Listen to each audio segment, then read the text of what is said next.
Hello dear students, crash कोर्सच्या आपल्या आजच्या पार्टमध्ये आपण बघणार आहोत मॅग्नेटिक इफेक्ट ऑफ इलेक्ट्रिक करंटचा पुढचा पार्ट, दॅट इज सोलेनॉइड म्हणजे काय, बार मॅग्नेट कसं असतं आणि मग त्याच्याशी रिलेटेड काही इम्पॉर्टंट जी इन्फॉर्मेशन आहे ती, काही क्वेश्चन्स, त्याचे आन्सर्स, असा सगळा आजचा आपला पार्ट असणार आहे. सो बिफोर स्टार्टिंग नेहमीप्रमाणे एक छोटीशी सूचना, हा जो क्रॅश कोर्स आहे तो ह्या वर्षीच्या स्टुडंटसाठीच लिमिटेड आहे. पुढच्या वर्षी हा क्रॅश कोर्स लाईव्ह तुम्हाला यूट्यूबवरती दिसणार नाही. सो हा क्रॅश कोर्स जो फ्री ऑफ कॉस्ट मी तुमच्यासाठी घेऊन आलेली आहे तो मॅक्सिमम स्टुडंट्सपर्यंत पोचवा, स्पेशली जे गरजू स्टुडंट्स आहेत त्यांच्यापर्यंत. ऑल्सो व्हिडिओच्या खाली एक मला नवीनच फीचर दिसलं, हाईप दिस व्हिडिओ असं काहीतरी. बरेच स्टुडंट्स ते व्हिडिओ माझे हाईप पण करत आहात. Thank you so much for that. तुमचं प्रेम आणि तुमचं ॲप्रिशिएशन त्या छोट्याशा ॲक्टमधून, की जी तुम्हालाही काही करायला खूप कष्ट घ्यावे लागत नाही, तुम्हाला जस्ट एक क्लिक करायचं आहे आणि त्याच्यावरून आपले हे व्हिडिओ यूट्यूबवरती स्प्रेड व्हायला छान मदत होणार. सो नक्की लाईक, शेअर आणि सबस्क्राईब आणि हाईप करायला विसरू नका. आठवड्यातून फक्त 3च हाईप्स अलाउड आहेत, ते पण मी बघितले. सो आठवड्यातून 3दा नुसतं छोटंसं क्लिक करायला तुम्हाला काही प्रॉब्लेम नसावा. सो आठवणीनं तेवढंही करून घ्या. चला सुरुवात करूयात आजच्या आपल्या पार्टकडे, दॅट इज सोलेनॉइडची कन्सेप्ट आणि त्याच्याशी रिलेटेड बार मॅग्नेट, अशी आपणच कंपॅरिझन शिकणार आहोत. सोलेनॉइड कशाला म्हणायचं? नॉर्मल आपली साधी कॉपर वायर जी असते, जी आपल्या डोमेस्टिक सर्किटमध्ये असते ती, तर त्याला सिलेंड्रिकल शेपमध्ये गुंडाळून गुंडाळून असं एक, मारुतीची शेपटी आठवती काय? मारुतीनं कशी त्या रामायणामध्ये अशी बसून बसून बसून एक मोठा सिलेंड्रिकल शेप बनवला होता शेपटीचा आणि त्याच्यावरती तो जाऊन बसलेला होता. सो तशा प्रकारचा सिलेंड्रिकल शेप इन्सुलेटेड कॉपर वायरचा जो असतो त्याला म्हणायचं सोलेनॉइड. या सोलेनॉइडचं वैशिष्ट्य असं आहे की या सोलेनॉइडच्या सहाय्याने आपण एखाद्या कंडक्टरचं कन्व्हर्जन कायमस्वरूपी म्हणजेच परमनंट मॅग्नेटमध्ये करू शकतो. आजच्या न्यूजपेपर जर तुम्ही वाचला असाल तर अशा पद्धतीचं कंडक्टरचं रूपांतर म्हणजेच मेटलचं रूपांतर परमनंट मॅग्नेटमध्ये करण्यासाठी सरकारनं विशेष असं एक डिपार्टमेंट, एक विभाग सुरू केलेला आहे आणि त्याच्यासाठी खूप मोठी गुंतवणूक पण केलेली आहे. कारण मी तुम्हाला लास्ट लेक्चरमध्ये सांगितलेलं होतं की ह्या प्रकार म्हणजे नॉर्मल मॅग्नेट्स हे मॅग्नेटाइट नावाच्या दगडापासून आपल्याला मिळतात, की जे लिमिटेड असतात. आणि आता आपण बघतो लहान मोठे असे खूप प्रत्येक ठिकाणी आपल्याला मॅग्नेटचा यूज होतो, जिथं आपल्याला म्हणजे माहीत पण नसतं. इव्हन आपले लॅपटॉप्स बघा, मोबाईल बघा, सगळीकडे हे मॅग्नेट्स वापरले जातात. आणि ते जे मॅग्नेट्स वापरलेले असतात, all these are permanent magnets which are produced by converting the metal conductor into a magnet. आणि मग ते ह्या सोलेनॉइडच्या सहाय्यानं करतात. कसं करतात? तर समजा हा माझा मेटलचा कंडक्टर आहे, याच्या भोवतीनं मी ती वायर गुंडाळली. 8वीला तुम्हाला ह्याच्याशी रिलेटेड एक ऍक्टिव्हिटी होती. त्याच्या 2 एंड्समध्ये मी सेल किंवा बॅटरी जोडली. म्हणजे छोट्या ह्याच्या बाबतीत मी सांगते, मोठ्यासाठी आपण मोठा इलेक्ट्रिक सोर्स त्याच्यामध्ये लावणार. ऑब्विसली जितका जास्त ड्युरेशनसाठी, जितका स्ट्रॉंग करंट तुम्ही या सोलेनॉइडमध्ये द्याल, तितका या म्हणजे आता ह्याच्या भोवतीनं वायर गुंडाळली आणि त्या वायरला आपण म्हणजे करंटचा सोर्स जोडलाय आणि तसं केल्यानंतर त्याच्या आतमध्ये जो कंडक्टर आहे that will convert into permanent magnet. हे डोक्यात ठेवा. सोलेनॉइडचं रूपांतर परमनंट मॅग्नेटमध्ये नाही होत. सोलेनॉइडच्या सहाय्यानं आपण एखाद्या मेटलचं रूपांतर परमनंट मॅग्नेटमध्ये करू शकतो. सो सोलेनॉइड म्हणजे काय आहे? When a insulated copper wire with resistive coating, म्हणजेच copper wire with resistive coating म्हणजेच इन्सुलेटेड कॉपर वायर. म्हणजेच मी लास्ट टाइम तुम्हाला एकदा प्रश्न विचारलेला होता की आपली करंट कॅरिंग वायर आपण हातात धरू शकतो का? तर येस, धरू शकतो. ते कसं? तर कॉपर वायर आहे, त्याच्या भोवतीनं इन्सुलेटिंग ते प्लास्टिक जसं असतं ना बघतो आपण, तर ते जर तुम्ही हातात धरलं तर तुम्हाला शॉक बसत नाही. करंट कॅरिंग वायर सुद्धा तुम्ही इझिली हातात धरू शकता. सो तशा प्रकारचं इन्सुलेटिंग म्हणजे रेझिस्टिव्ह कोटिंग असणारी copper wire wound in a chain of loop, गोल गोल गोल गोल गुंडाळे केलेत, तर तेव्हा जे स्ट्रक्चर बनतं त्याला म्हणतात सोलेनॉइड. आता ह्या सोलेनॉइडच्या मधून जेव्हा आपण इलेक्ट्रिक करंट पास करतो तेव्हा this solenoid gets converted into permanent magnet. आता तेव्हा काय होतं, तर इथे दिलंय बघा, मॅग्नेटिक लाईन्स आर प्रोड्युस्ड. आता तुम्हाला ह्याच्याबद्दल थोडंसं सांगते. सोलेनॉइड हे बार मॅग्नेट, आपण मॅग्नेटचे प्रकार शिकलोय की नाही 8वी मध्ये, bar magnet, horseshoe shape magnet, magnetic needle, अशा पद्धतीचे. सो बार मॅग्नेट म्हणजे काय असतं, एक रेक्टँग्युलर शेपचा मॅग्नेट असतो, लाईक धिस. प्रत्येक मॅग्नेटला एक नॉर्थ पोल असतो, एक साऊथ पोल असतो. 2 पोल कंपल्सरी असतात. तुम्ही कितीही त्याचे बारीक बारीक बारीक तुकडे करत गेलात तरी सुद्धा एक नॉर्थ एक साऊथ पोल हा प्रत्येक मॅग्नेटला असतोच. आता हा एक आपला बार मॅग्नेट झाला. या बार मॅग्नेटच्या भोवतीने अदृश्य असं एक फील्ड असतं, जसं एक म्हणतो ना ऑरा असतो. आपल्या प्रत्येक व्यक्तीच्या बाजूचा एक अदृश्य असं फील्ड असतं ज्याला आपण ऑरा म्हणतो. तसं ह्या बार मॅग्नेटच्या भोवतीने एक अदृश्य असं फील्ड असतं ज्याला आपण मॅग्नेटिक फील्ड असं म्हणतो. आणि त्या मॅग्नेटिक फील्डची इंटेन्सिटी ही त्या पोलचा जो पार्ट आहे, म्हणजे नॉर्थ आणि साऊथ पोल, तिथे सगळ्यात जास्त असते. आणि मॅग्नेटपासून आपण जसं जसं दूर जात जाऊ तसं तसं त्याची इंटेन्सिटी कमी होत जाते. अगदी आठवा ना तुम्ही, आपण लहानपणी आपण मॅग्नेट सोबत खेळत असतो बरेचदा, आता सुद्धा तुम्ही बघत असाल. 2 मॅग्नेट जेव्हा आपण जवळ ठेवतो, समजा हा एक मॅग्नेट आहे, हा एक मॅग्नेट आहे, जसं जसं तुम्ही हे मॅग्नेट जवळ आणत जाता तेव्हा एका ठराविक अंतरावर आल्यानंतर ते एकदम अशा पद्धतीचे चिकटतात, राईट. सो हे काय होतं, बिकॉज मॅग्नेटच्या जितके जवळ तुम्ही याल तितकं त्याच्यामध्ये त्याच्या भोवतीचं असणारं मॅग्नेटिक फील्ड हे स्ट्रॉंग होत जातं. लांब जाल तसं तसं ते वीक होत जातं. आणि सगळ्यात जास्त स्ट्रॉंग मॅग्नेटिक फील्ड हे पोल रिजनमध्ये असतं. आणि त्या मॅग्नेटिक फील्डमध्ये असतात मॅग्नेटिक लाईन्स ऑफ फोर्स. या लाईन्स ह्या अदृश्य असतात आणि त्यांच्याबद्दल काही महत्त्वाची इन्फॉर्मेशन सांगते. ह्या मॅग्नेटिक लाईन्स ऑफ फोर्स ह्या नेहमी नॉर्थ पोलकडून स्टार्ट होतात आणि साऊथ पोलकडे एंड होतात. म्हणजे कसं, तर समजा ही मॅग्नेटिक लाईन आहे किंवा मॅग्नेटिक लाईन ऑफ फोर्स आहे, नॉर्थ पोलकडून सुरू झाली अशी त्याची दिशा, ऍक्च्युली ही कशी असणार आहे, याशी इथून आली आणि इथे साऊथ पोलकडे त्याची दिशा आली.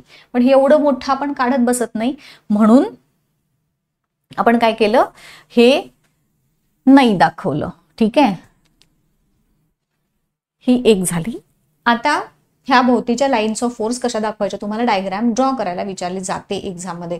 सोलेनॉइडच्या भोवतीचं मॅग्नेटिक फील्ड किंवा मॅग्नेटिक लाईन्स ऑफ फोर्स दाखवा वगैरे, कशा ड्रॉ करायच्या, माझ्या सूचना नीट लक्ष देऊ नाही का. मी जसं सांगितलं नॉर्थ पोल कडून सुरू होते. समजा तुम्ही नॉर्थ पोल इकडे दाखवला तर मग त्याची दिशा त्या अकॉर्डिंगली तुम्हाला चेंज करायची आहे, विसरू नका. नॉर्थ कडून सुरू होतात, साऊथ कडे एंड होतात. Magnetic lines of force always start from north pole and end at the south pole. दुसरं त्यांचं महत्त्वाचं वैशिष्ट्य म्हणजे त्या मॅग्नेटिक लाईन्स ऑफ फोर्स कितीही जवळ असू देत, त्या कधीच एकमेकांना क्रॉस करत नाहीत. म्हणजे किती पण जवळ असू देत. बरीच मुलं याची डायग्राम ड्रॉ करायला जेव्हा आम्ही सांगतो तेव्हा ती डायग्राम अशी ड्रॉ करतात. इवन काही पुस्तकांमध्ये सुद्धा तुम्हाला अशा पद्धतीची चुकीची डायग्राम दिसेल. आय होप आपल्या पुस्तकात नाही आहे तशी, बट हे अशा लाईन्स कधीच दाखवायच्या नाहीत. याला अंडू का ऑप्शन आहे क्या. सो या लाईन्स ऑफ फोर्स अशा जवळ जवळ कधीच दाखवायच्या नाहीत. मग कशा दाखवायच्या, तर बघा थोडंसं का होईना त्यांच्यामध्ये अंतर दाखवायचं, थोडंसं अंतर. 2 मॅग्नेटिक लाईन्स ऑफ फोर्स एकमेकींना कधीच इंटरसेक्ट करत नाहीत, हे तुमच्या डायग्राम मधून दिसलं पाहिजे. आता हे लाईन्स दाखवताना मी जसं म्हणलं ना, प्रत्येक मॅग्नेटिक लाईन ही नॉर्थ पोल पासून सुरू होते हे दाखवायचंय. मग हे कसं दाखवणार, ह्या मॅग्नेटिक लाईन्स ऑफ फोर्सचं एक नाव आहे, these are closed continuous curves.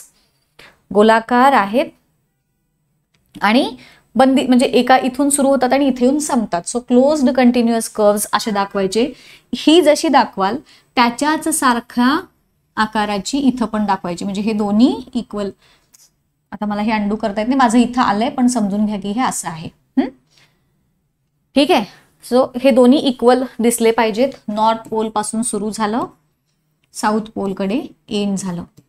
आता पुढची लाईन जेव्हा तुम्ही काढाल, ह्याच्या बाहेर दाखवा किंवा आतून दाखवा, त्यांची इंटेन्सिटी, त्यांची म्हणजे त्या पोल जवळ एकदम खूप जवळ जवळ असलेल्या दाखवायच्या आणि पोल पासून जशा त्या दूर जातील तशा त्या दूर गेलेल्या दाखवायच्या. म्हणजेच बघा, हा मैं यहाँ पे दिखाती हूँ. आता हे जवळ चिकटल्यात, तुम्ही नीट समजून घ्यालच, कारण आता मी इरेज करत बसले ना, माझी सगळी डायग्राम जाईल ती बाजूला. सो हे असं दिसलं पाहिजे. मी तुम्हाला दाखवते, खाली एक डायग्राम आहे त्याची आपल्याकडे, आणि ही लाईन अशी. ठीक आहे. सो असे ही डायग्राम तुम्हाला सोलेनॉइड, म्हणजे हा ऍक्च्युली बार मॅग्नेट आहे.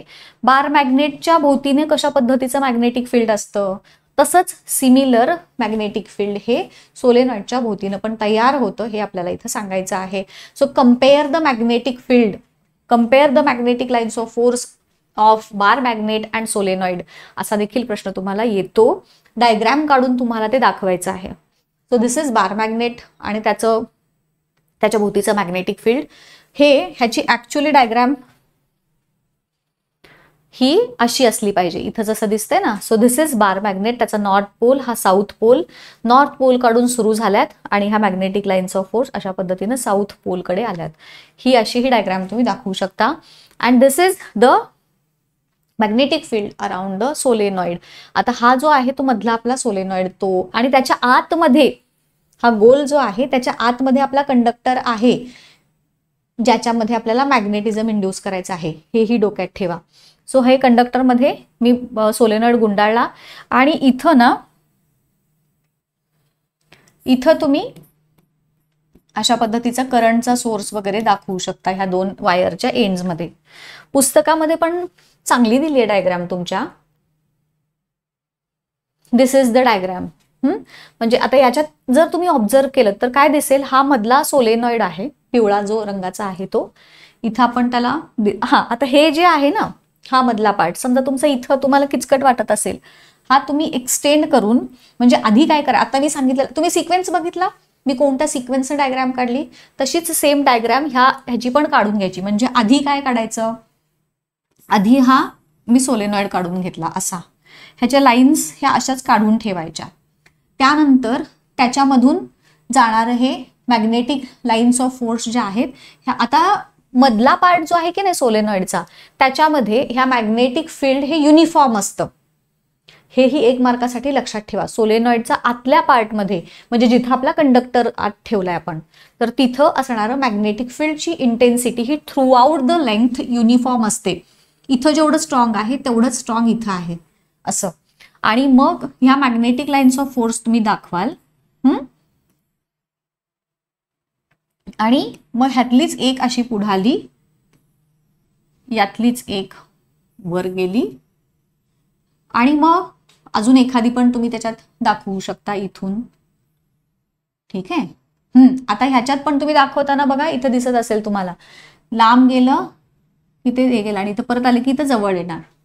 या मॅग्नेटिक फील्ड मध्ये जितकं तुम्ही ह्याच्यापासून लांब जाल,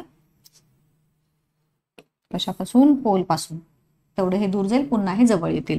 सो अशी डायग्राम आधी काढून घ्यायची, आणि मग हे जे खाली होतं ते एक्सटेंड करायचं. इथं केलं तरी चालेल, खाली आलं तरी चालेल, त्यात काही प्रश्न नाही. आणि मग त्यांची दिशा दाखवायची विसरू नका. ही डायग्राम काढा, किंवा मी मगाशी दाखवलेली ती डायग्राम काढली तरी सुद्धा चालेल. This is the diagram of solenoid. आणि मग आपल्याला हे प्रूव्ह करायचं आहे की कशा पद्धतीनं सोलेनॉइडचं मॅग्नेटिक फील्ड हे बार मॅग्नेटशी सिमिलर असतं. समजलं का? आता इथे इंटेन्सिटी ऑफ, इथं बघा, इथं त्याची सगळी माहिती दिलेली आहे. Intensity of magnetic field within the solenoid is uniform everywhere. One end of the coil, ती जी सोलेनॉइड कॉईल आहे तिचं एक एंड हे साऊथ पोल म्हणून ऍक्ट करतं आणि एक एंड हे नॉर्थ पोल म्हणून ऍक्ट करतं. जेव्हा तुम्हाला सोलेनॉइड वरती शॉर्ट नोट पण विचारली जाऊ शकते, मग त्याच्यामध्ये तुम्ही हे सांगाल की one end of the solenoid is south pole, one end of the another end is north pole, आणि मग त्याच्या पूर्ण इनसाइड द सोलेनॉइड मॅग्नेटिक फील्डची इंटेन्सिटी ही युनिफॉर्म असते. त्यानंतर एक महत्वाची कन्सेप्ट आहे force on current carrying conductor in a magnetic field. एखाद्या करंट कॅरिंग कंडक्टर तुम्ही मॅग्नेटिक फील्डमध्ये ठेवल्यानंतर त्याच्यावरती ऍक्ट होणारा फोर्स कशा पद्धतीनं होतो ते दाखवणारा एक ऍक्टिव्हिटी इथं दिलेली आहे. या ऍक्टिव्हिटीमध्ये आपल्याला घ्यायचं आहे हॉर्स शू शेप मॅग्नेट, नालाकृती मॅग्नेट घ्यायचंय.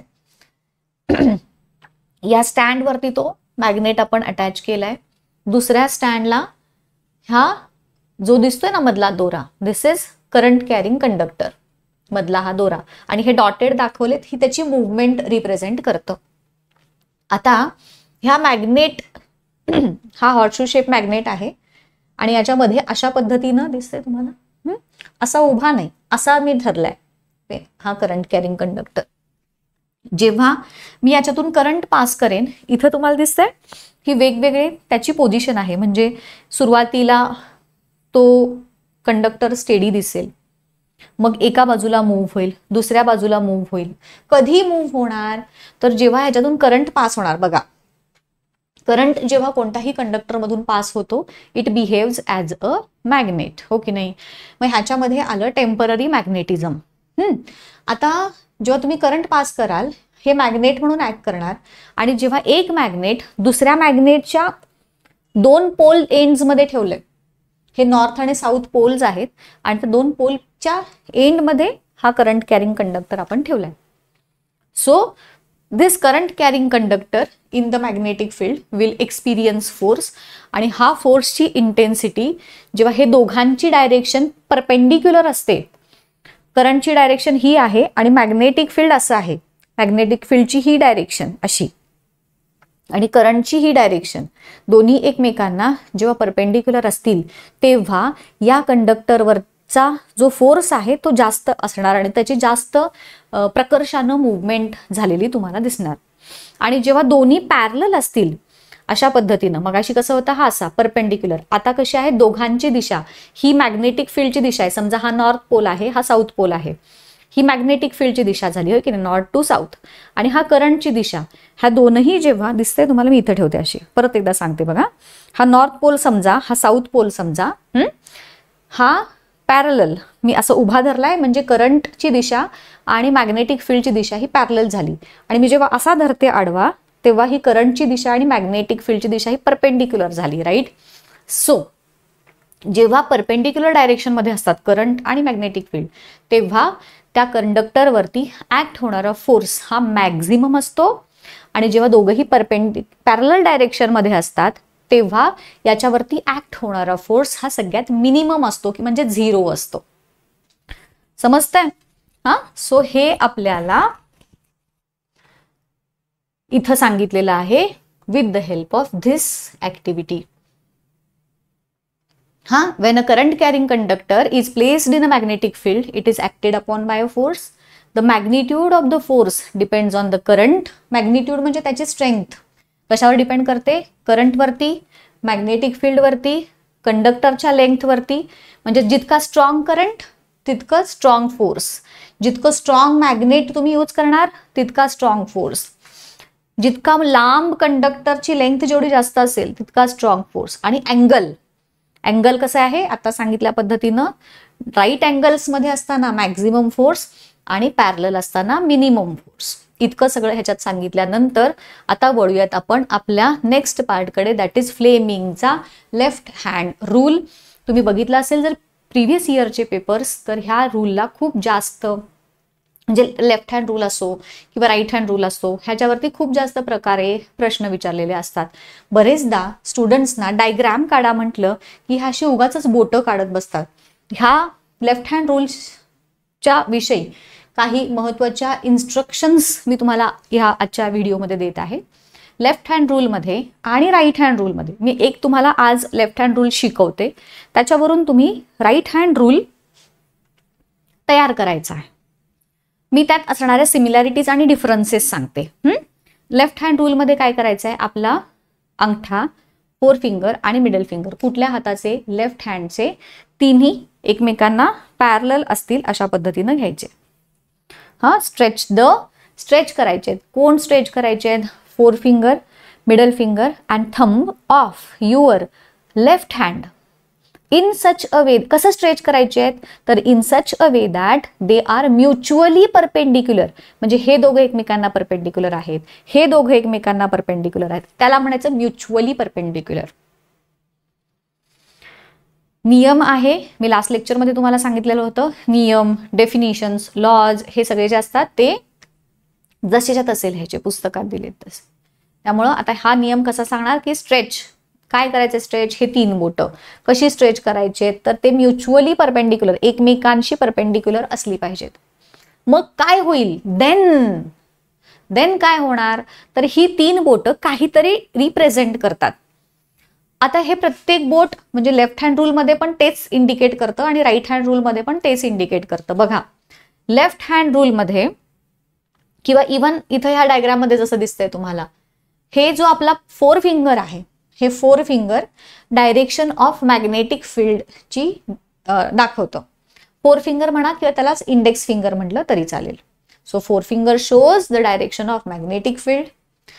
थंब अंगठा फोर्स ऑन द कंडक्टर आणि मिडल फिंगर काय दाखवतं, डायरेक्शन ऑफ करंट. हे तोंडपाठ झालं असेल तुमचं आतापर्यंत, नसेल झालं तर ते करून घ्या.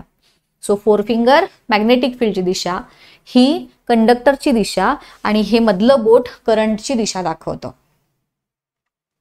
आता ह्याची डायग्राम काढायची आपल्याला. डायग्राम काढत असताना काही, आता हा कुठला रूल आहे आपण शिकतोय, लेफ्ट हँड रूल शिकतोय. लेफ्ट हँड रूल शिकत असताना तुम्हाला असं कन्फ्युजन झालं समजा, हा आता ती जी डायग्राम होती ही अशीच काढायची, हात वगैरे दाखवत बसायचे नाहीत, हे असे 3 लाईन्स दाखवायच्या. आता तुम्हाला कन्फ्युजन झालं मी कुठल्या लाईनला काय दाखवू, तर सरळ लेफ्ट हँड रूल आहे आपला, डावा हात घ्यायचा, डाव्या हाताची 3 बोटं अशी परपेंडिक्युलर दाखवायची आणि ती अशी धरायची इथे. आता हे बोट तुम्हाला पाठ आहे, मिडल फिंगर 4 फिंगर काय इंडिकेट करतं, मॅग्नेटिक फील्डची दिशा. सो मी इथं लिहिणार मॅग्नेटिक फील्ड. मिडल फिंगर काय इंडिकेट करतं, force on the conductor, force on the conductor thumb आहे. आणि हे काय इंडिकेट करतं, करंटची दिशा. सो हे 3 मी इथं लिहिले, झाला माझा लेफ्ट हँड रूल तयार. ही डायग्राम तुम्हाला इथं दाखवायची आहे, मॅग्नेटिक फील्ड, करंट आणि force on the conductor. He diagram तुमची लेफ्ट हँड साठी येईल. राईट हँड साठी पण अशीच डायग्राम काढायची आहे, पण राईट हँड रूल लिहिताना तुम्ही हे बोट असं घ्याल इथे आणि मग मॅग्नेटिक फील्ड तुमचं इकडे येईल, करंटची दिशा इकडे येईल, कंडक्टरची दिशा वर येईल. दोघांच्या दिशा बदलतात. लेफ्ट हँड रूलमध्ये करंट इकडं आहे, मॅग्नेटिक फील्ड इकडं आहे. का?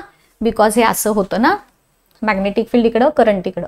राईट हँड रूलमध्ये असं असणार, राईट हँड घेतला, त्याची 3 बोटं अशी लावली, इकडं मॅग्नेटिक फील्ड, इकडं करंट. समजे? आणि अजून एक महत्वाची सूचना, लेफ्ट हँड रूल लिहित असताना, आता मी जसं तुम्हाला सांगितलं ही 3 बोटं दोन्हीमध्ये सेमच इंडिकेट करतात. लेफ्ट हँड रूलचा नीट कान देऊ नाही का, लेफ्ट हँड रूलचा यूज करून आपण काय फाइंड आउट करतो, तर लेफ्ट हँड रूलच्या सहाय्यानं आपण direction of force on conductor शोधून काढतो.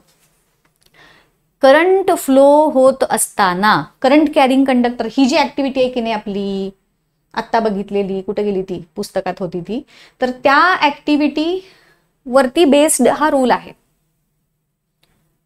Force on the current carrying conductor आपण बघतोय, होय की नाही. सो करंट जेव्हा फ्लो होत असतो तेव्हा त्या कंडक्टरवरती किती फोर्स कोणत्या दिशेनं एक्झर्ट होतो हे आपण लेफ्ट हँड रूलच्या सहाय्यानं शोधून काढतोय.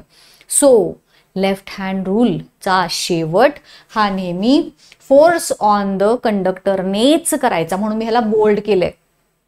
इथं तुम्ही म्हणजे आता बघा असं लिहिलं, if the index finger is in the direction of magnetic field आधी आणि मिडल फिंगर नंतर, किंवा मिडल फिंगर आधी इंडेक्स फिंगर नंतर लिहिलं तरी काही फरक पडत नाही.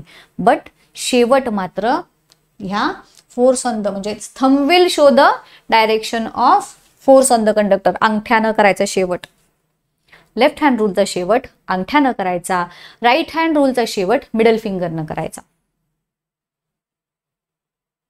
समजलं? कारण मिडल फिंगरनं आपण काय करतोय, कोणत्या दिशेनं करंटची दिशा ठरवतोय. इंड्युस्ड करंटची दिशा आपण राईट हँड रूलच्या सहाय्यानं काढतो आणि फोर्स ऑन द कंडक्टर आपण लेफ्ट हँड रूलच्या साहाय्याने काढतो. हे काही दोघांच्या मध्ये असणारे सिमिलॅरिटीज आणि डिफरन्सेस आहेत. आय होप तुम्हाला क्लिअर झालं असेल. नसेल तर मला you can ask any time. Diagram काढा म्हटलं की ही डायग्राम काढायची, आणि जर कन्फ्युजन झालं करंट मॅग्नेटिक फील्ड कुठं ठेवू, तर सरळ मी तुम्हाला सांगितलेली ट्रिक ही वापरायची ह्या पद्धतीने. समजे गाईज? सो आज इथंच थांबूयात. मोटर आणि त्याच्या पुढचा पार्ट नेक्स्ट लेक्चरमध्ये बघूयात. कसा वाटला व्हिडिओ कमेंट करून सांगा. भेटूयात पुढच्या व्हिडिओमध्ये. Till then good bye. Thank you. All the best.